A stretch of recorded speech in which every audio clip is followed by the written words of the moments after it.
Om Namo Bhagavate Vasudevaya. Om Namo Bhagavate Vasudevaya. Om Namo Bhagavate Vasudevaya. Narayanam Namaskritya Naram Chaiva Narottamam Devim Saraswatim Vyasam Tato Jayam Udirayet Nashtaprayeshu Abhadreshu Nityam Bhagavata Sevaya Bhagavati Uttam Shloke Bhaktir Bhavati Naishtikhi Om Jnanatimmirandasya Jnananjana Shalakaya Chakshurunmilitam Yena Tasmai Shri Gurave Namaha Shri Chaitanya Manobhishtam Sthapitam Yena Bhutale Swayam Rupa Gadamayam Dadati Swapadantikam Vandeham Shri Guru Shri Yuta Padakamalam Shri Guru Vaishnavamscha Shri Rupam Sagrajatam Sahagana Raghunatham Vitam Tam Sajivam Sadvaitam Savadhutam Parijana Sahitam Krishna Chaitanya Devam Shri Radha Krishna Padan Sahagana Lalita Shri Vishakha Vitamscha He Krishna Karuna Sindhu Dina Bandhu Jagatpate Gopesha Gopika Kanta Radha Kanta Namostute Tapta Kanchana Gaurangi Radhe Vrindavaneshwari Vrishabhanu Sute Devi Pranamami Hari Priye Vanchakalpatarubhyascha Kripa Sindhubhya eva cha Patitanam Pavanebhyo Vaishnavebhyo Namo Namaha.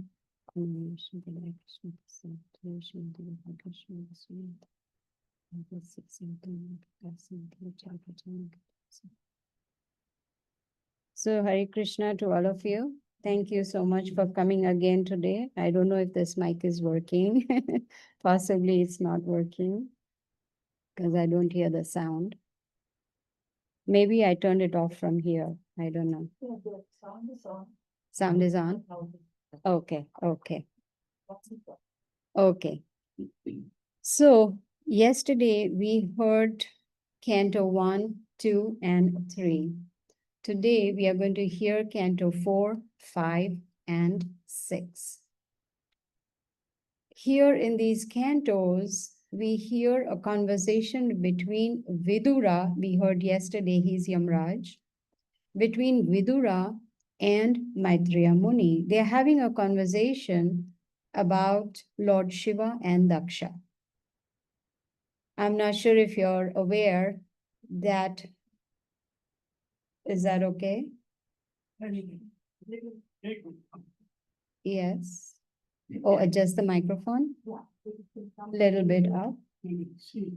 This is not going up, so. That's fine, you leave it there, you be comfortable, and then we raise the sound. But then there'll be an echo. Yeah, wait. You see, it's coming, an echo is coming. Go. Yes, so maybe I'll go down a little. So life is about adjustments, right? We have to make different adjustments to get what we want. So in this canto, Vidura, he asked a question about Daksha and Lord Shiva. Yeah, maybe you can put 1 or 2 and then it should be good. Okay, is that better? Beniji, Yeah. is it better? Yeah, Okay, okay. thank you, thank you. You are welcome. That's very tight, that's why. Yes. So Vidura has asked a question between what happened between Daksha and Lord Shiva. And Maitreya Muni, he says that Daksha was very envious of Lord Shiva. Is there something needed? You need to raise it one more? Okay. Which table? There's no space. Yeah, this is good. Yes.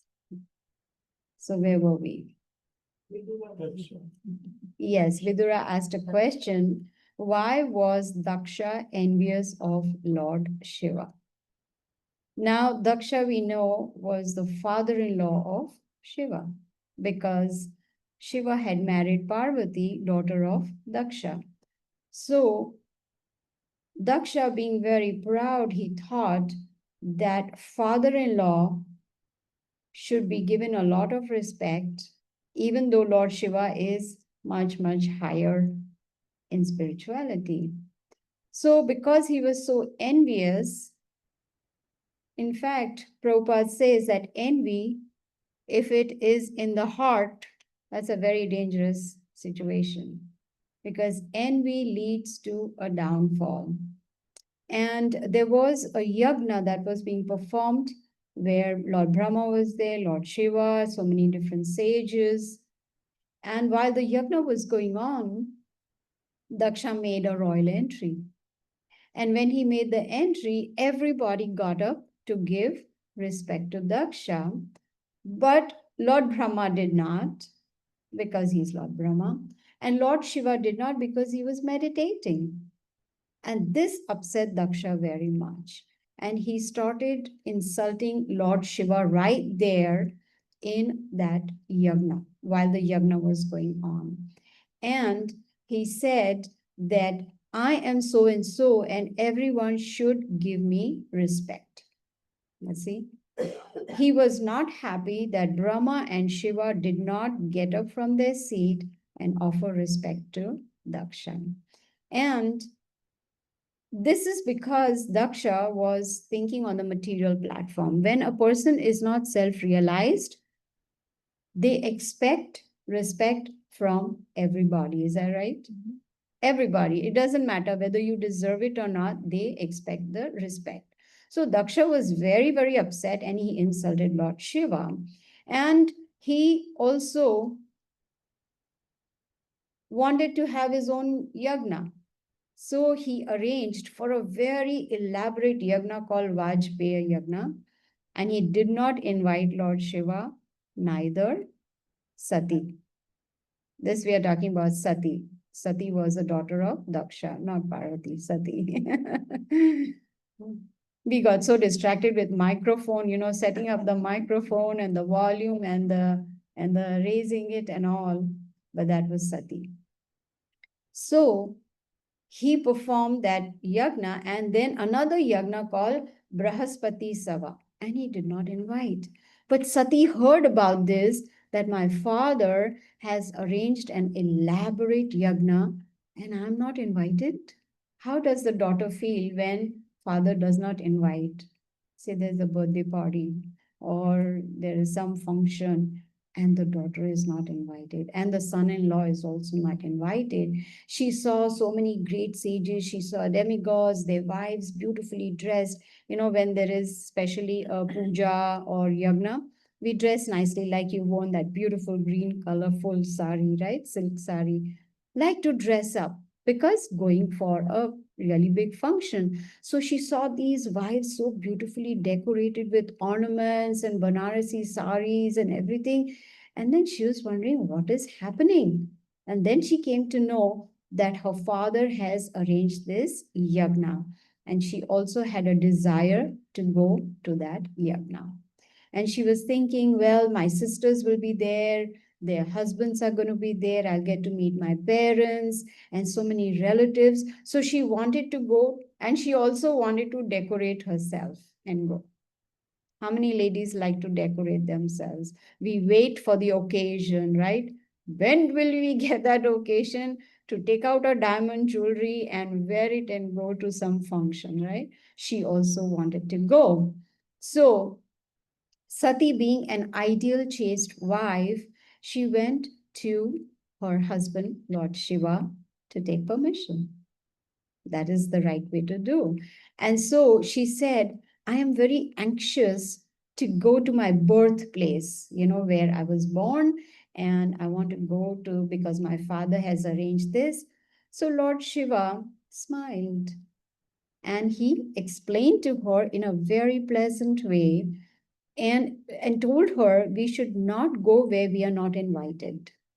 Does that make sense? Right? We should not go where we are not invited, because when we do that, then that can harm us. Maybe not physically, but mentally that can. And she said, no, but it is my father's house and I want to go. So Lord Shiva said that going to a place where you're not invited, if that person is not in the right state of consciousness, is angry, is envious, is upset, that will upset you. What is the reason he has not invited us? Because he doesn't want us over there. So if you go, that can be harmful. So one should not go to such a place. And what was Daksha proud of?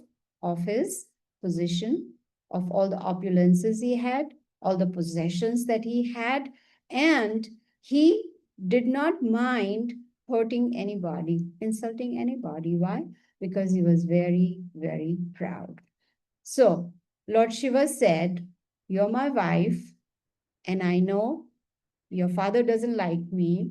He has already insulted me before. He has not invited. Why? Because Daksha was not self-realized. See, when we have these impurities in the heart, like lust, anger, greed, pride, envy, illusion, madness, it's because we are not self-realized. That means we have not realized who we really are, not theoretically, but practically, realization. So he said, Lord Shiva told Sati that I think it is not a good idea to go there. No one will receive you well there. He warned her, but she still wanted to go. So what would he do? It's your desire, right? So when there is an argument between husband and wife, one wins and one loses, right? It depends what the conversation is about, who is more mature, etc., etc. So then she dressed herself and she went to her father's house for the fire sacrifice. Guess what? She was not welcomed. No one talked to her. Her father didn't even look at her. What does that show? That is trying to say, why are you here? I did not even invite you. You're not supposed to be over here. So she felt very insulted that her father was not actually interested in her being over there. But her mother talked to her sisters talked to her, but when she saw that in the fire sacrifice, usually there are oblations given to the demigods, and there was no oblation set up to give to Lord Shiva, her husband.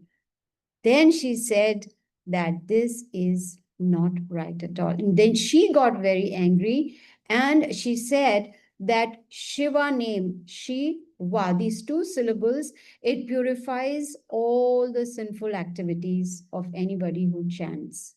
That is a position of Lord Shiva.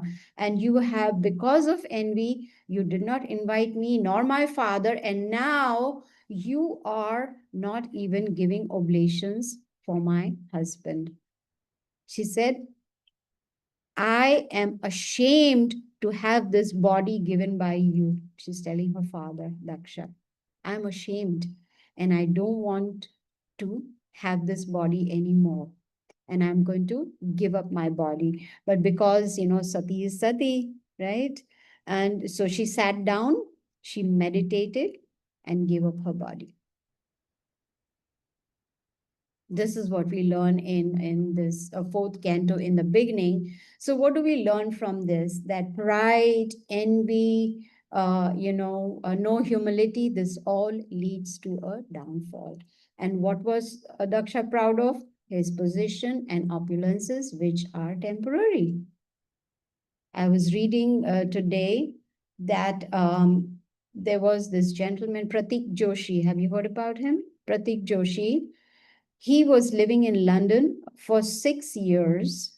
He worked very hard to build a brighter future for his family. He had wife and 3 children, very, very small children. After 6 years, he managed to save up enough to bring his family from Ahmedabad to London. And they were on this Air India flight, which you've heard, right? Which crashed into a building which was going from Ahmedabad to London. And before the flight took off, he took a selfie and sent it to his relatives, all of them, with beautiful smiles, all excited about their bright future, going to London. He had saved up enough money to have house, etc. And everything gone in a second. Everything is temporary. Did they ever expect that? Now, do we know what is the next body they've got? Based on their actions.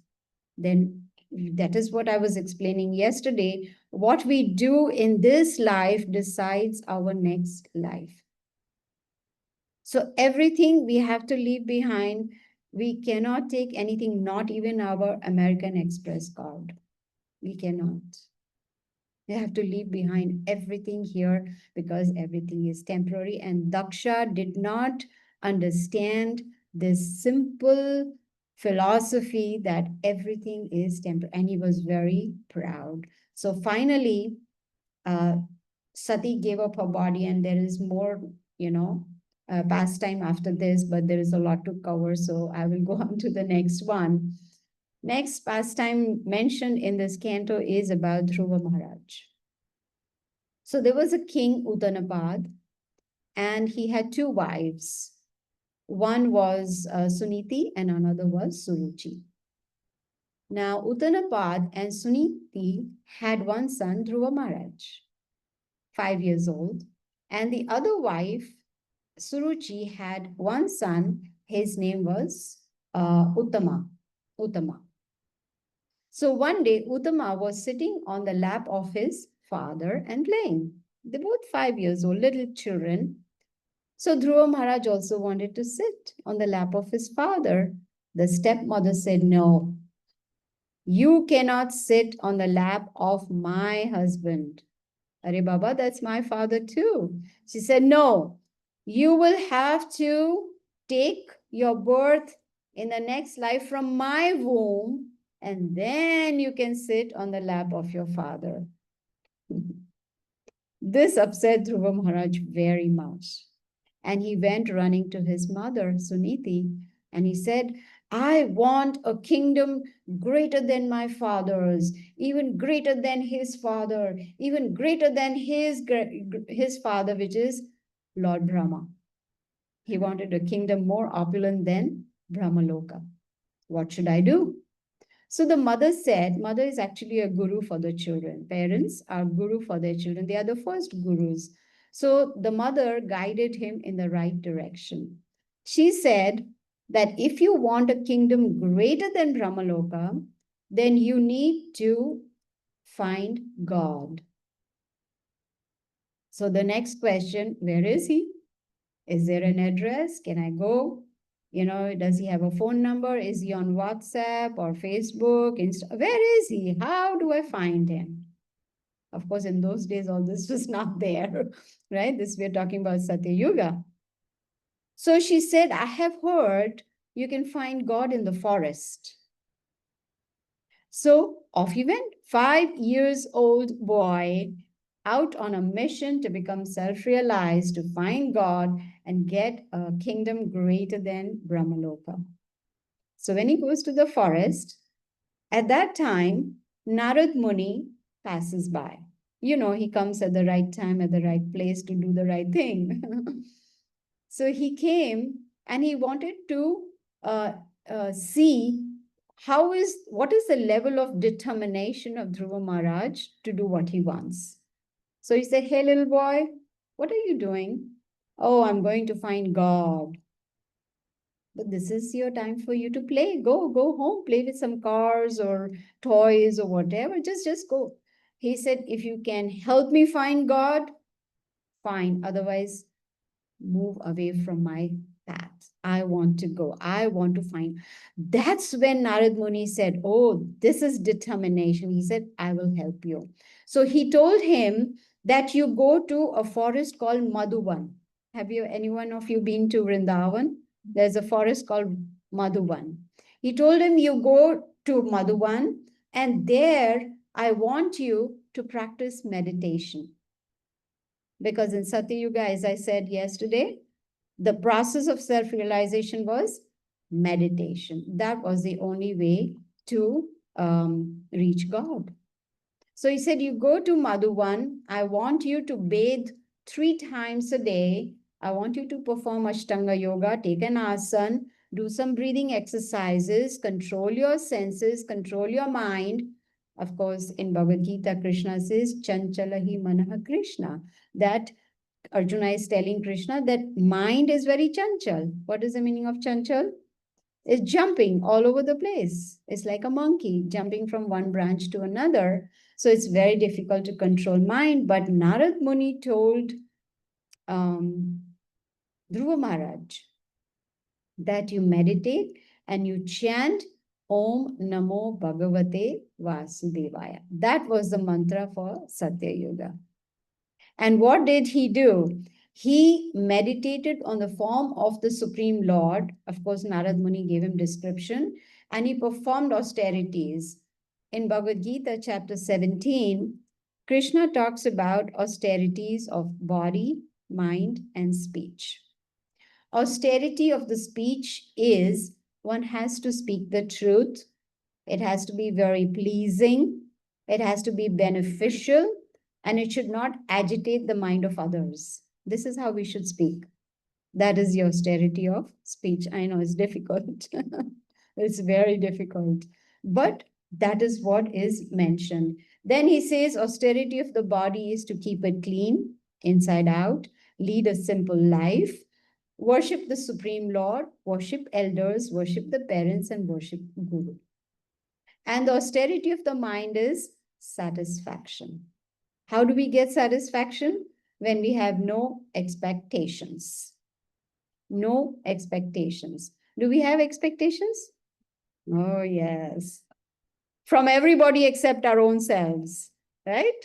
We don't expect anything from others. We want everybody to do what we want them to do, how to sit, how to talk, what to do, where to go, full of X. When we have expectations, then Krishna says, there's going to be no satisfaction. So this self-control, these are the austerities. So Dhruva Maharaj, he sat down to chant Om Namo Bhagavate Vasudevaya.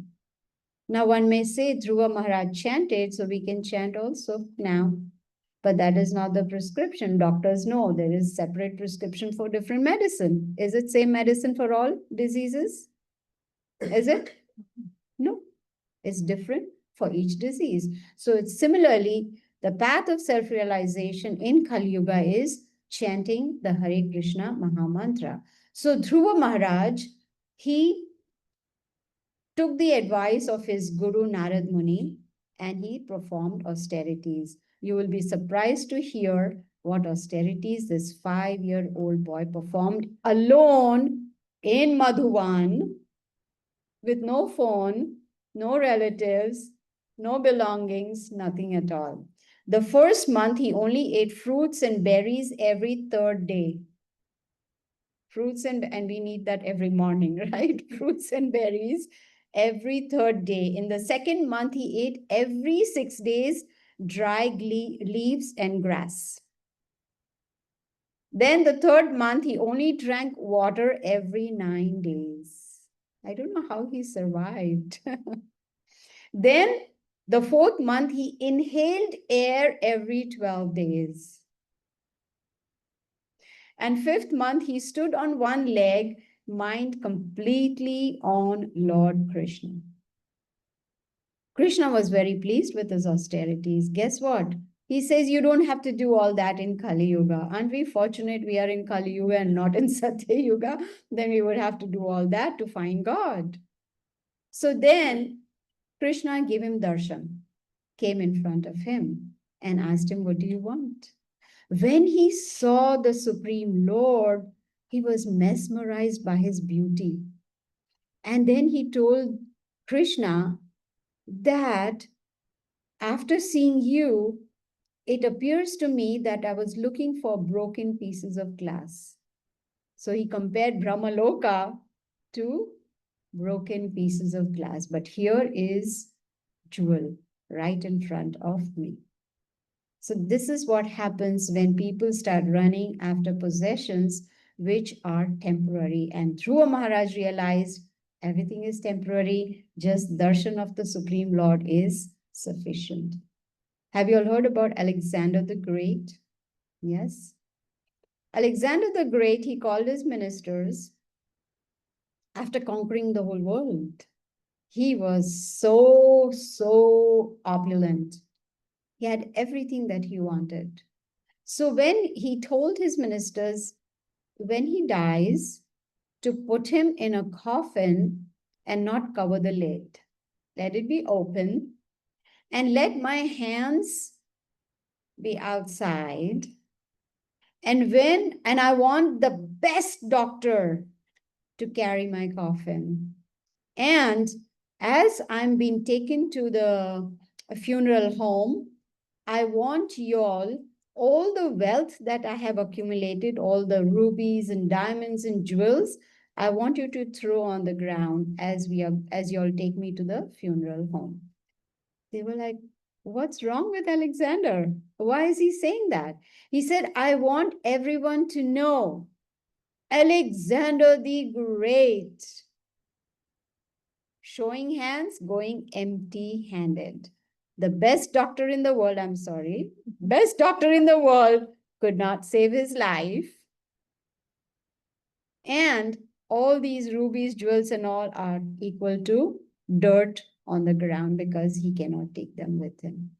This is what is material world. And Dhruva Maharaj realized that this is not what is going to give him happiness. What will give us happiness in this material world is hearing about Krishna, hearing the nectar of Srimad Bhagavatam, understanding these pastimes of the Supreme Lord in association of devotees, like-minded people. That gives us the spiritual strength. It motivates us to progress on the spiritual path. Otherwise, we will be coming back into this material world. Most people, they do not know what is the goal of life. In one of my Bhagavad Gita classes, there were about 40, 50 sitting, and I asked them, each one of them, what is your goal in life? It took a while to go through the whole room, but none of them said self-realization. Someone wanted a green card, someone wanted US citizenship, someone wanted Rolls Royce, someone wanted a better job. And it went, I had to stop it halfway. I'm like, I don't think this is going anywhere.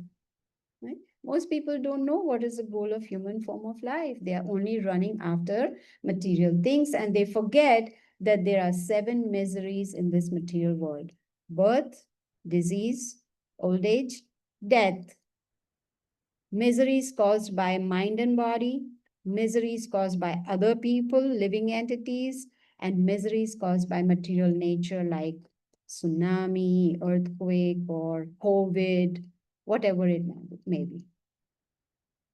So intelligent people, and intelligence only, philosophical intelligence is with human beings, and they can think about this.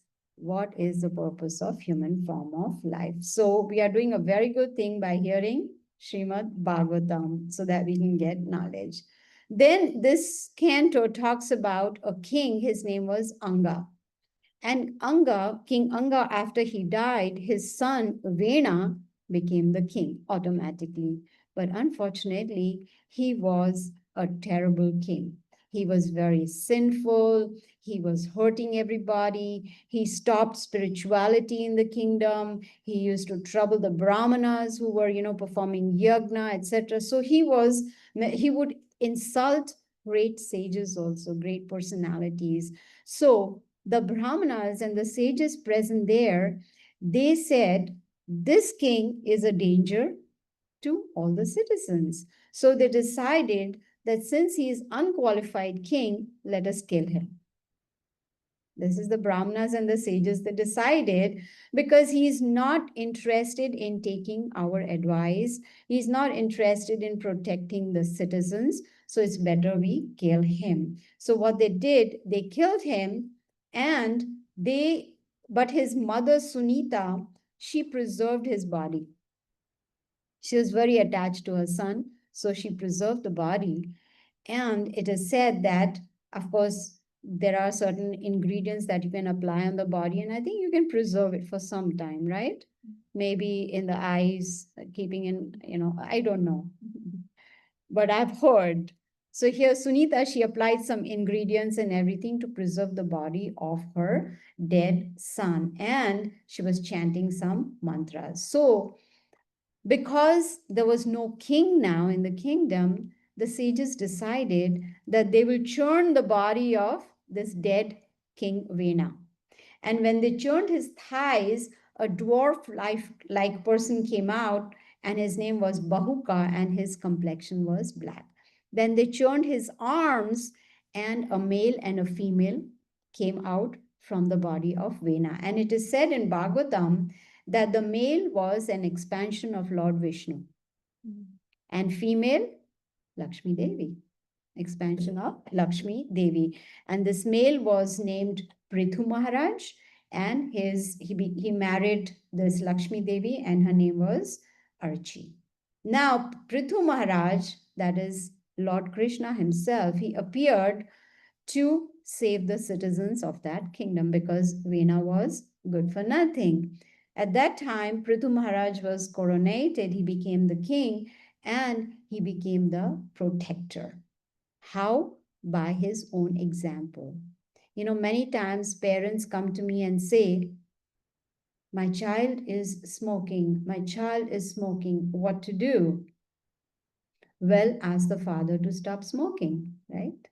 To set an example. So parents need to set an example, and that is what Prithu Maharaj, being the protector of the citizens, being the father of the citizens, he set an example by being himself a perfect example. And this is how he was able to teach them how to serve the lotus feet of Supreme Lord Krishna.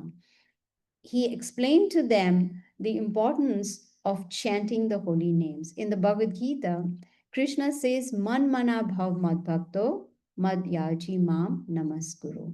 That Arjuna, please think of me in your mind. Offer obeisance unto me. Worship me. This is how we can become self-realized. It is said, Srila Prabhupada explains in this canto, just like Ganges water, like Ganga, it purifies. How many of us go and dip in Ganga? Because to purify, to remove all the sins. That means we have committed sins. And now we are going to do dubki in that so that we can cleanse ourselves. But when we come back, what are we supposed to do? No more sin. So it is said, just like the river Ganges cleanses, similarly, if we perform bhakti yoga, it will cleanse our mind. Not only our body, our heart, our consciousness, our intelligence, but also our mind. Then a person becomes eligible to go back to the spiritual world.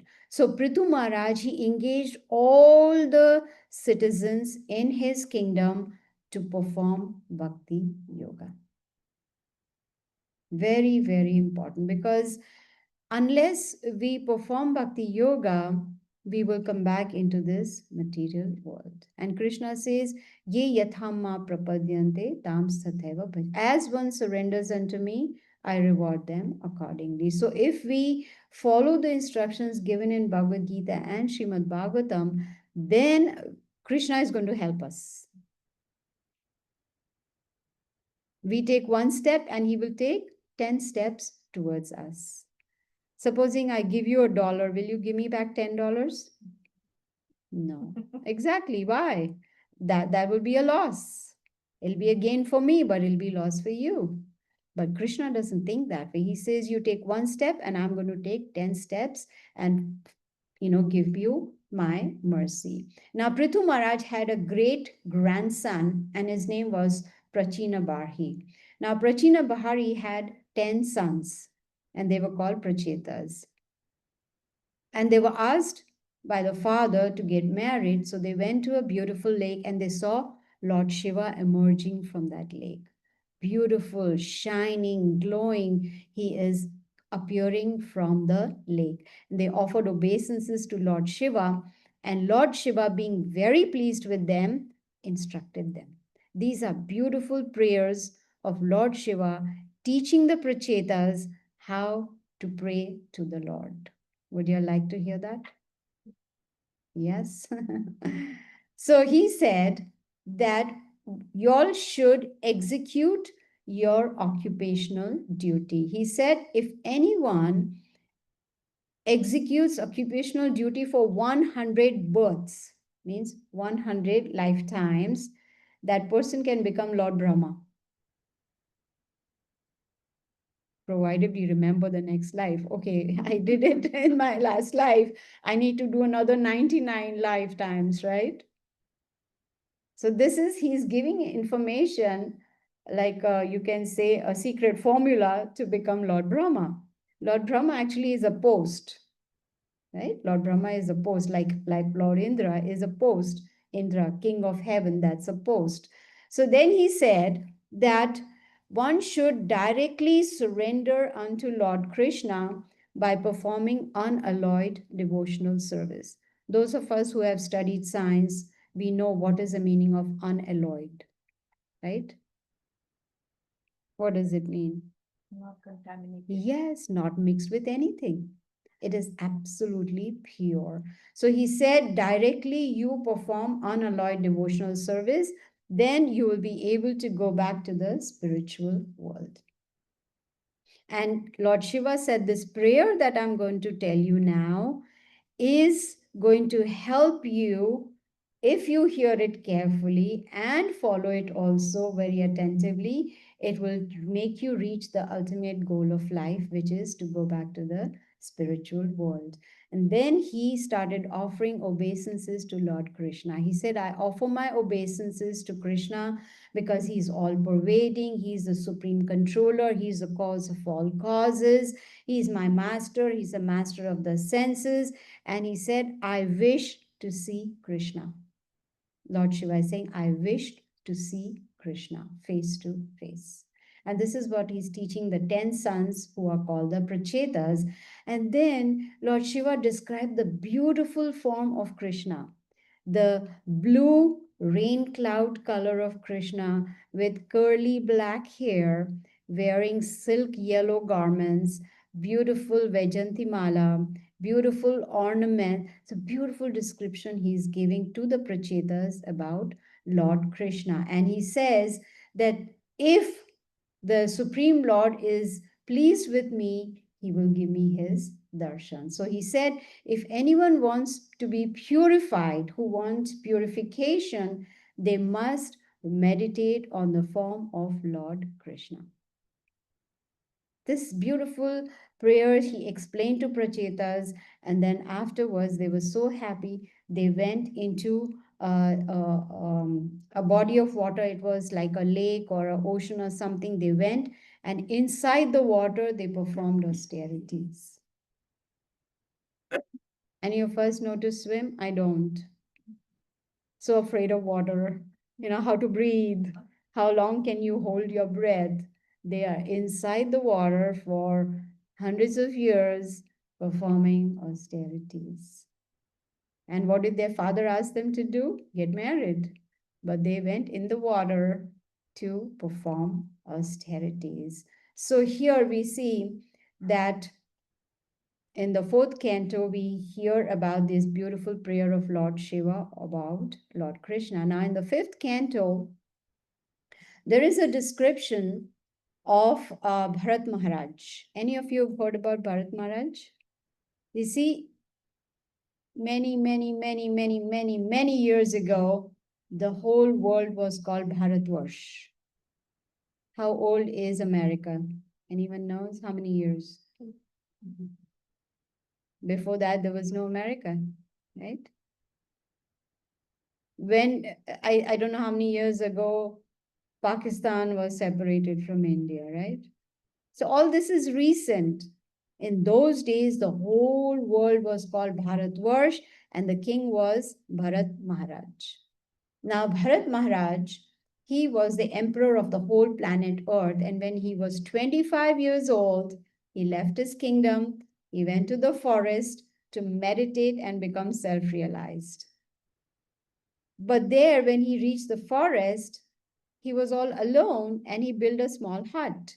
He decided, I'll build this small hut and I'm going to meditate on Supreme Lord Krishna.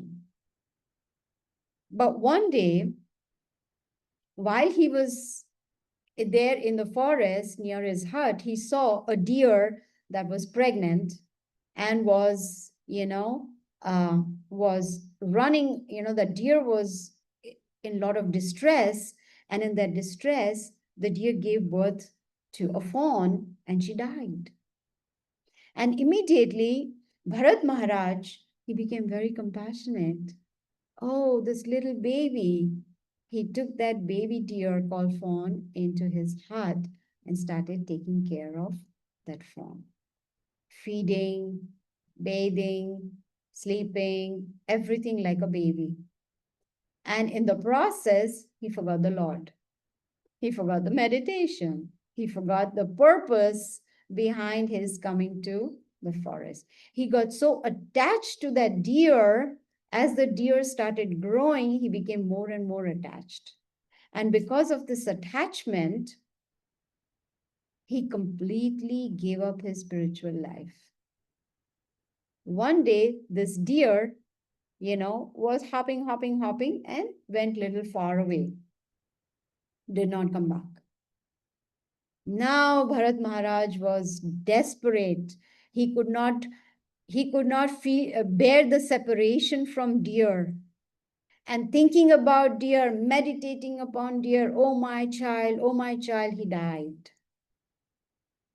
In the Bhagavad Gita, Krishna says, Yam yam vapi smaran bhavam tyajat ante kalevaram. Tam tam eveti konteya sada tad bhava bhavita. Whatever we are thinking at the time of death, to that state we will attain without fail. Now one may say, hey, let me enjoy life. At the time of death, I'll think about God and go back to God. Does it work like that? Like a child doesn't study the whole year, and at the final examination, I don't know if there are exams here in America in school. Yeah, there are. Okay. In my days, every week there was an exam. And then the final exam was a really big one. Yes, either you get promoted or you stay in that same class, right?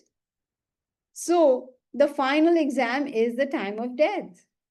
So whatever state of consciousness we have throughout our life, to that state we will attain at the time of death. And so he became a deer. But because he had performed so much devotional service to the Lord, he remembered his past life, what he had done as Bharat Maharaj. So what he did in the body of a deer, he went to a place where there were a lot of sages, their ashrams were there, and that deer used to just be around there hearing Krishna Katha. He did not want to make that mistake. So because he, was hearing about the Lord all the time, when he gave up his body as a deer, he became a human being in the next life. And his name was Jad Bharat. Now he was totally self-realized by now. He learned his lesson. 2 lifetimes, he learned his lesson. So he wanted to make sure this third birth of his is full of self-realization. And then he meets King Rahugana and he gives the knowledge about Krishna Katha to King Rahugana and makes him understand the difference between body and soul. This is what Bhagavatam is also teaching us, that we don't know what will be our situation at the time of death. What will be the state of our consciousness? So we need to practice every day. Just like Dhruva Maharaj, every day he practiced austerity. So for us, austerity in Kali Yuga is to just hear Bhagavatam and to chant the holy names of the Lord. This will help us at the time of death. Let me ask you a question. If we hear, say, a film song in the morning, does it run in your mind throughout the day? Yeah. Natural. So if we chant in the morning, what is going to happen? It's going to run in our mind throughout the day. And so if our last moment is during that day, we will be saved. That is why it's very important that we chant the holy names of the Lord early in the morning, which is the Brahma Mahabharat. So then this Jad Bharat, he explained to King Rahugana the difference between body and soul. In Bhagavad Gita, Krishna explains to Arjuna, Dehi no asmin yatha dehe kaumaram yovanam jara tatha dehantara praptir dhiras tatrana muhyate. He says, become a dhira. Dhira means a sober person, one who understands that the soul in the body, excuse me, that soul in the body is continuously passing from boyhood to youth to old age, and at the time of death it goes on to next body. And a sober person is not bewildered by this change of body. So he's explaining to Arjuna to become a sober person and also to understand that this body is temporary. Now this canto also talks about hellish planets. I remember in Mumbai, after finishing teaching Bhagavad Gita to neighbors and friends and all, I started Srimad Bhagavatam, teaching them Bhagavatam, chapter by chapter, canto by canto.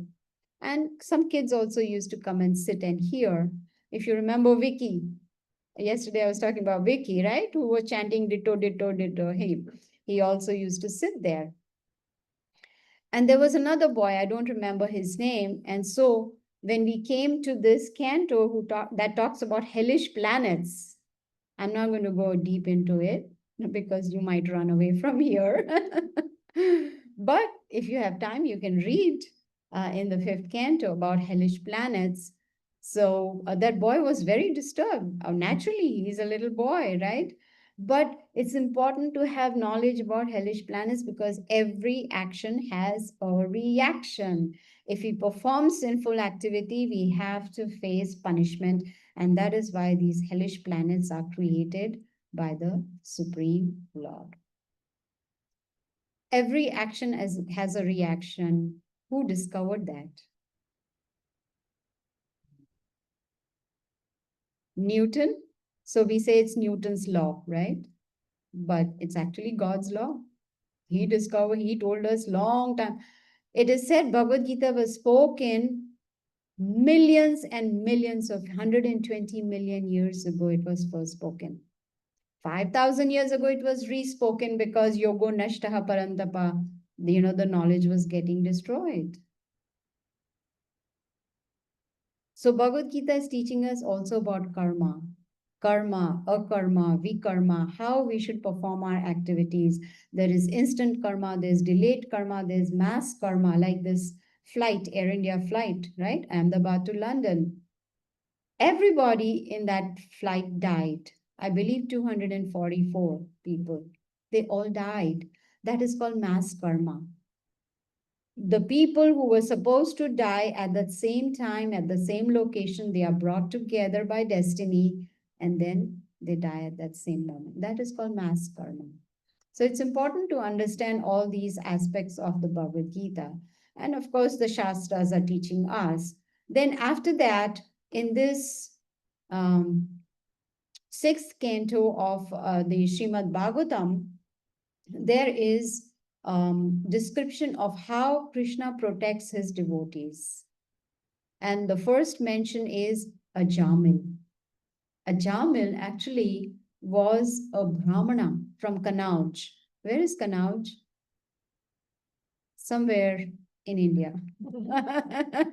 The name sounds Indian, right? Somewhere in India, probably northern part of India. So he was, do you know where's Kannauj? No. You can look up on Google. Google is like God for us, has answers for everything. I learned this from my grandson, need anything, Google it, you get it. He's actually a modern God for most people, right? Yeah, get knowledge from Google. So Ajamil, he was from Kannauj and very nice Brahmana, and he used to perform all the different aspects of devotional service near Kanpur. Oh, Kannauj is, yeah, Kanpur, Kannauj. Yes, okay. So he was born where I was born. Almost we were neighbors.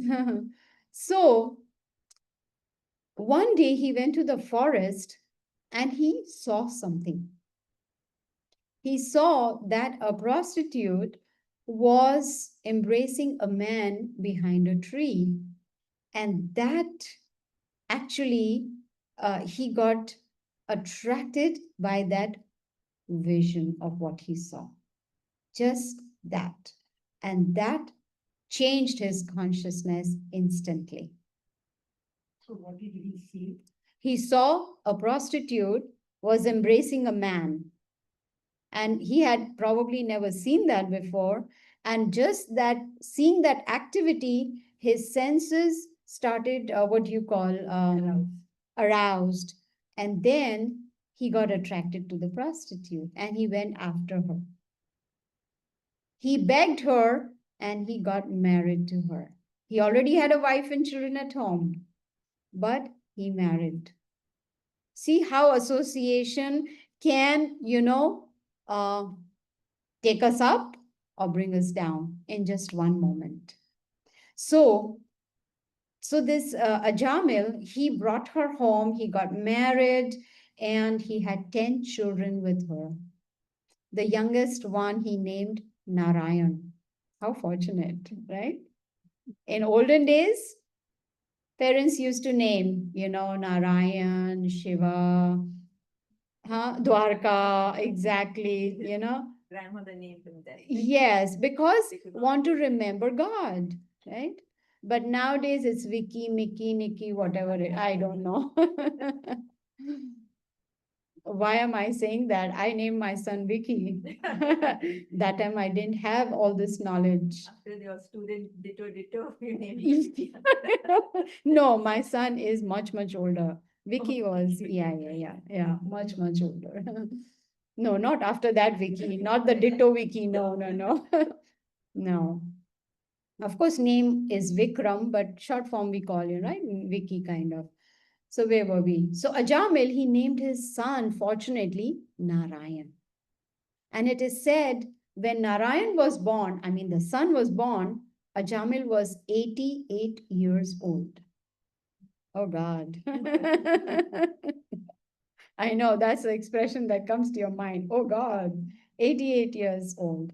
So now Ajamil had to keep his prostitute wife happy, he had committed a lot of sinful activities. So his pap ka ghada, his pot of all the sinful actions was full now. It was overflowing. And now it was time for him to die. So when he was about to die, because of all the sinful activities, who comes? Yamadutas. Narayan will not come. Yamadutas, because he's supposed to go to hell because of all the sinful activities. But when he saw the Yamadutas, because he was so attached to his youngest son, Narayan, he called out to Narayan. He said, Narayan, not God, but his son. And immediately, Vishnu Dutas came. Anyone who chants the Lord's holy name at the time of death, Vishnu Dutas come to take them back to the spiritual world. So now there was a conversation between Yamadutas and Vishnu Dutas.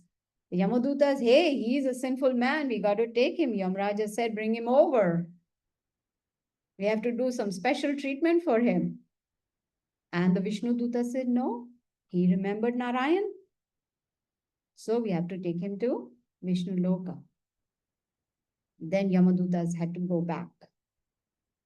And Vishnu Dutas explained to Ajamil that you're getting a second chance.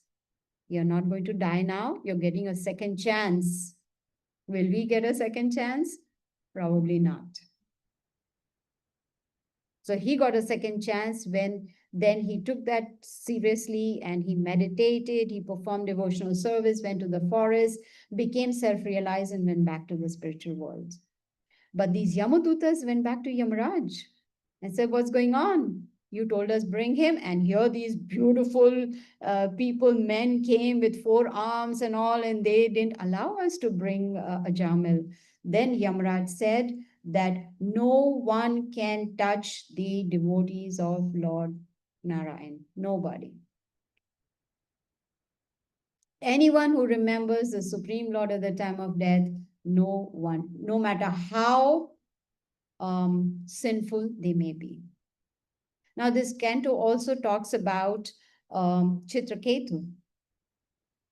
Chitraketu was a king and he had 10 million wives. Can you imagine? Hard to maintain one. 10, all men are laughing. Right? 10 million wives, not one child.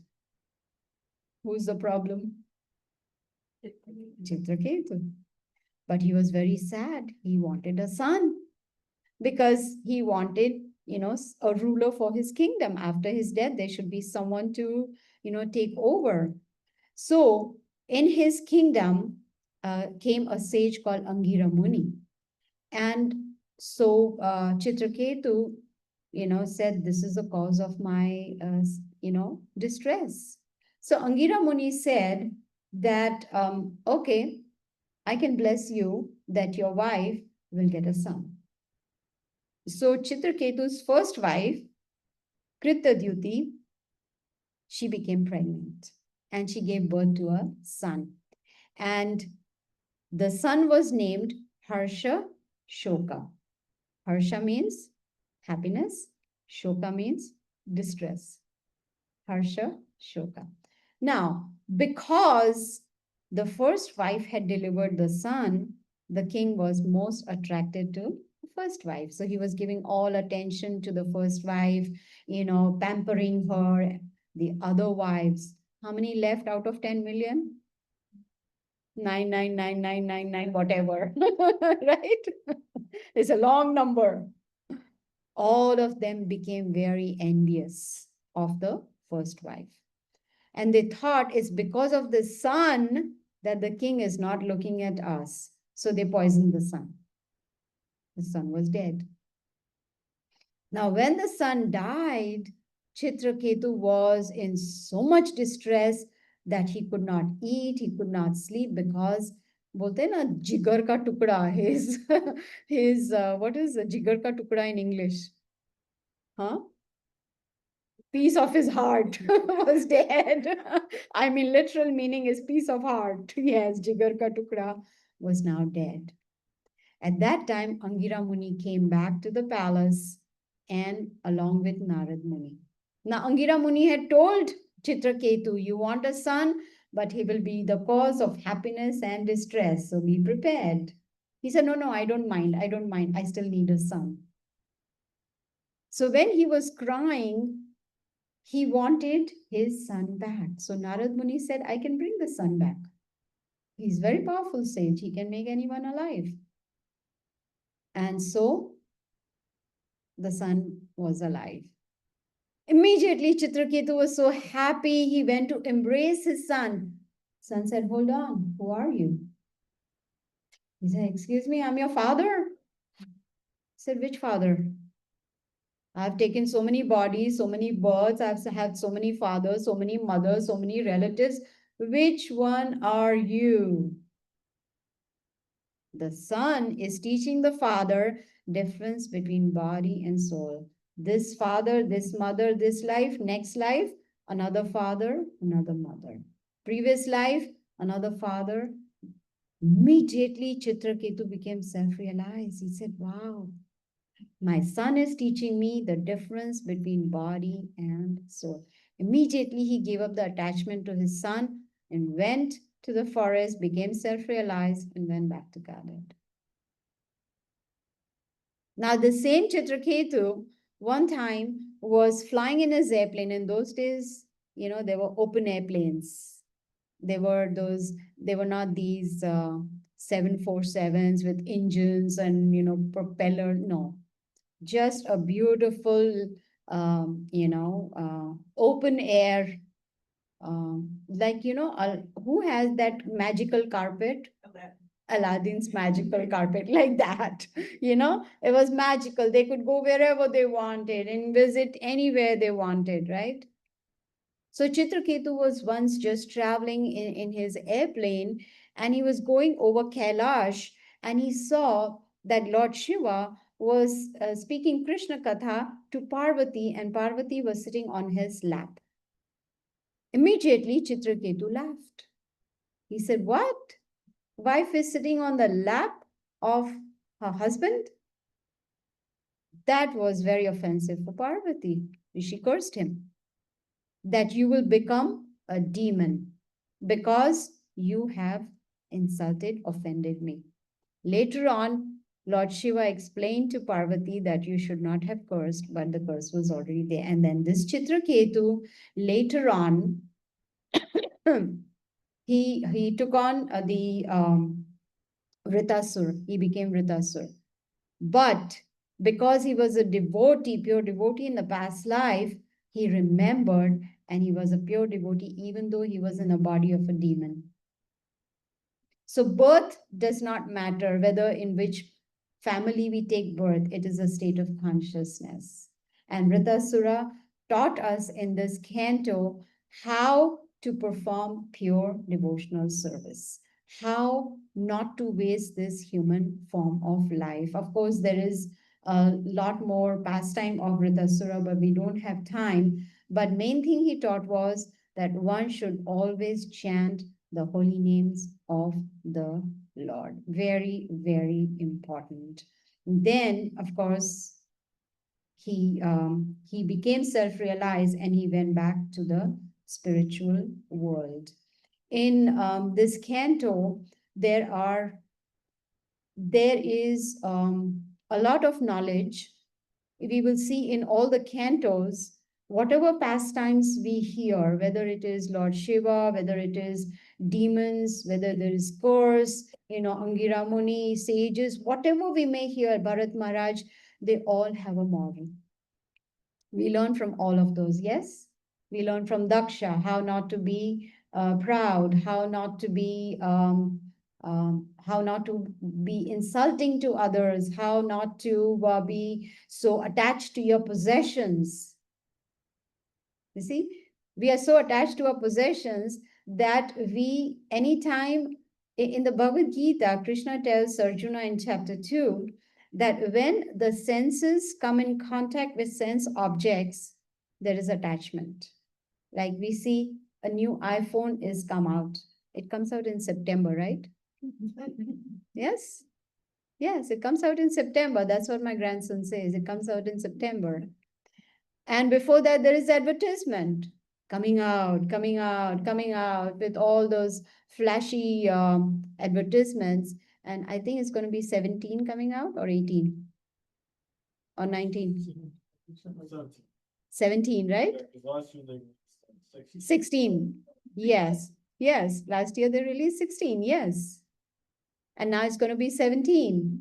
So all the features, also the Apple Watches. So when the senses come in contact with sense object, oh, I saw that. Mom, I want it. That I got to have it. If I don't, I will die. That is attachment.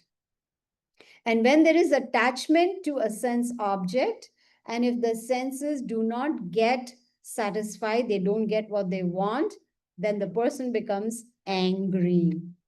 And Krishna tells Arjuna, anger leads to bewilderment of memory. Intelligence is lost and a person falls down in consciousness. And how did it all start? Just seeing. Just seeing, the sense of seeing a sense object. Simple as that.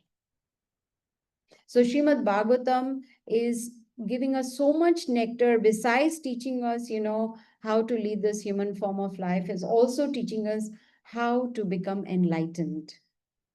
Human life is not meant for eat, sleep, and be merry. No.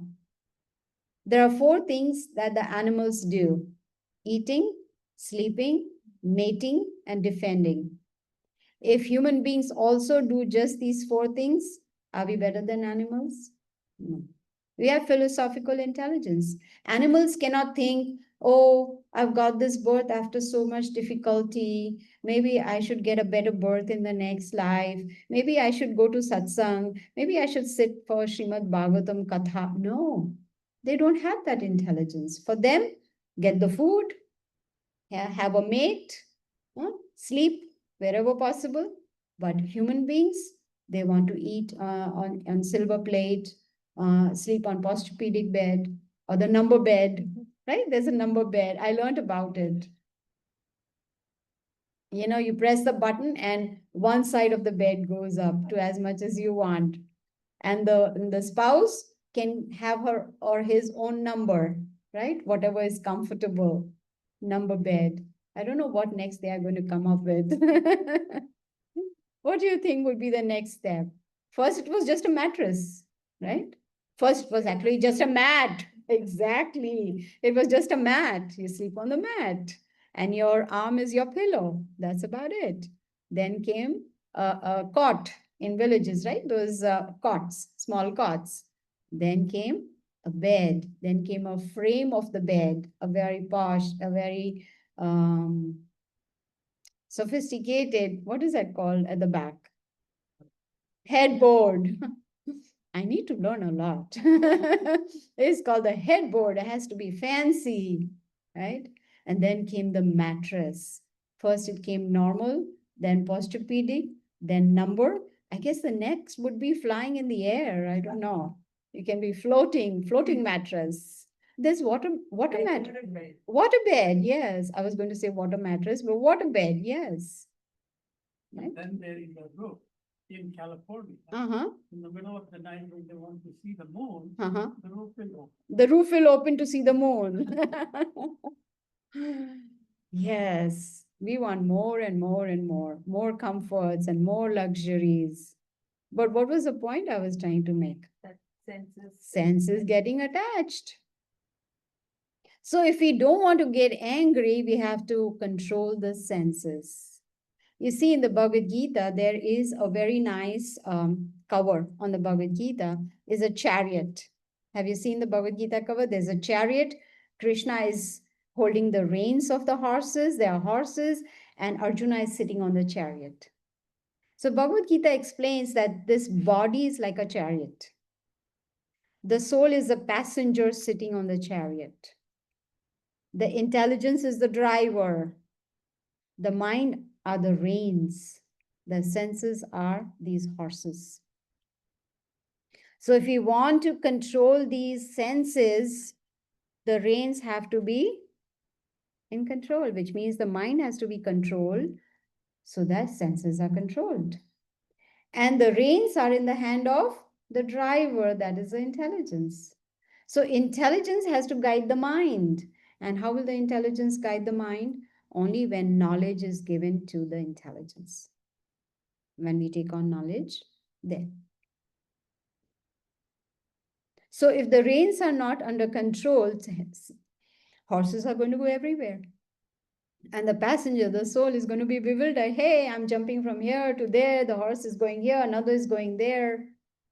This is what even Srimad Bhagavatam is teaching us, how to control the senses. So when we understand that the purpose of human form of life is self-realization, we can do other things.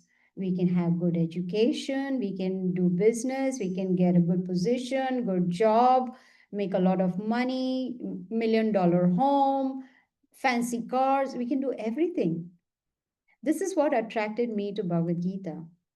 Krishna tells Arjuna, fight and become the king, to get all the opulence, which means he didn't tell him, go to the Himalayas and become a sannyasi, which means we can do both material life, spiritual life simultaneously. We can work and at the same time try to become self realized. So, material and spiritual life can go hand in hand. That is what attracted my husband and I. We don't have to give up our jobs. We don't have to give up, our money, our house, we didn't have to give up anything. All we had to do was take on the knowledge and change our consciousness. That's about it, nothing else. So then, of course, there is a story about King Indra who was disrespectful to his spiritual master, his guru, and he was cursed to become a hog. What's a hog? A pig, right? What does a pig eat? Gulab jamun? Rasgulla? What does a pig eat? Dirt. Something that we don't even want to look at or smell, or it's horrible. But King Indra was very happy as a hog. He had a wife, he had piglets, and he was so attached to them, touching them, caressing them and feeding them, and they are all in that gunk. Is that the right word? Right? Because that's the best way to put it. He was very happy. He forgot he is King Indra, king of heaven. Then Brahma had to come down and say, hello, you are Indra. You need to come back to Indralok. He said, no, I'm having so much fun here. Can't you see? I have these, look at my little babies. They're so cute with their pink nose and they're so beautiful. Then Brahma had to make him realize that you are in the body of a hog, but you're supposed to be in Indraloka. That's when he went back. So for us, this material world is not our home. We are fish out of the water. Our home is spiritual world. That is where there is no birth, no disease, no old age, no death, permanent happiness. How many of us would be happy that we'll never grow old? We won't need doctors. Sorry. Because there'll be no disease. Right? There's no disease in the spiritual world. That doesn't mean doctors can't go. They can go, but they can't practice there because there's no disease. That is the place, our original home, where we belong. And we've come here for a short while. We've got this body on lease, like we have apartments on lease, right? And then once the lease expires, we have to leave that apartment. So when the lease of this body expires, we have to leave. The soul has to leave and find another body. So this is what we have learned today, Canto 4, 5, and 6. So I'm going to end here. If anyone has any comments or questions, you're welcome to ask. Yes.